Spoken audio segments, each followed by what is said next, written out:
आप सभी को नमस्कार।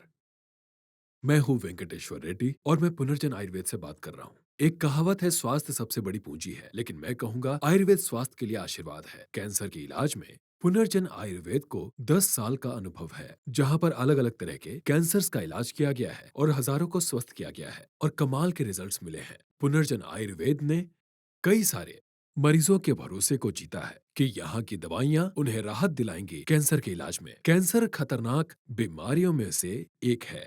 कई सालों से इस बीमारी पर अध्ययन हो रहे हैं, फिर भी आज तक इस बीमारी के उत्पन्न होने का कारण हम सही तरीके से नहीं जान पाए हैं। इस बीमारी के इतने प्रसार के बाद भी इसके इलाज के ऑप्शंस आज भी बहुत कम हैं और इसीलिए इसके सक्सेस रेट पर भी सवाल उठाए जाते हैं। लेकिन रसायन आयुर्वेद में हर प्रकार के कैंसर के लिए एक खास तरह का इलाज उपलब्ध है और इस इलाज में ऐसी थेरेपीज दी जाती हैं जो रोग प्रतिरोधक क्षमता का आधार होती है। पुनर्जन आयुर्वेद कैंसर से पूर्ण रूप से आपको राहत दिलाता है। आइए इस वीडियो में हम जानते हैं पूरी जानकारी ओरल कैंसर पर। ओरल कैंसर अपने आप में एक बहुत ही खतरनाक कैंसर है। ओरल कैविटी का कैंसर या फिर ओरोफेरिंग्स को ही हम ओरल कैंसर कहते हैं। आइए अब आपको बताता हूँ कि ये खतरनाक क्यों है। ओरल कैंसर बाकी कैंसर्स के मुकाबले बहुत ही तेजी से हमारे मुंह में फैलता है। ओरल कैविटी हमारे मुंह का अंदरूनी हिस्सा होता है, वहीं ओरोफेरिंग्स हमारे गले का पिछला हिस्सा होता है।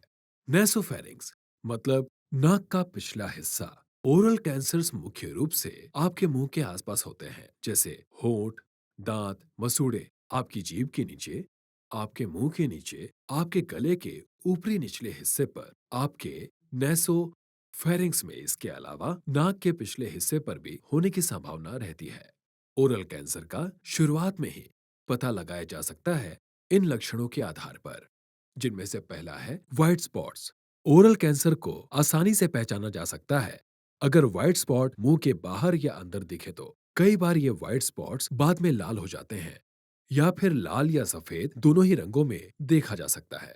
अब मैलिग्नेंट या फिर कैंसर सेल्स ज्यादातर निशान वाली जगहों पर ही पनपते हैं। अब ऐसे केसेस में मुंह के अंदर या फिर होंठ पर छाले पड़ जाना या फिर मुंह से खून आना जैसे लक्षण देखे जा सकते हैं। जिन्हें भी ओरल कैंसर होता है उनके दांत गिरते हैं, खाने और चबाने में काफी दर्द और कठिनाई का सामना करना पड़ता है। सिर्फ इतना ही नहीं, ओरल कैंसर जैसे केसेस में सामान्य तरीके से बात करना भी कठिन हो जाता है। अगर इस प्रकार के कोई भी आपको लक्षण दिखे तो पूर्ण रूप से जांच होना पेशेंट के लिए काफी ज्यादा जरूरी हो जाता है, जिसमें सबसे पहले बायोप्सी, उसके बाद एक्सरे, सिटी स्कैन, एमआरआई या फिर एंडोस्कोपी भी आपकी मदद करता है ये जानने में कि कैंसर सेल्स कहाँ फैल रहे हैं, जैसे कि लिम्फ वेसल्स, थ्रोट या फिर एसोफेगस। इनमें से किसी जगह पर कैंसर फैल सकता है। आज के समय में एलोपैथी के अलावा आयुर्वेद में भी ओरल कैंसर का उचित और जल्दी इलाज संभव है।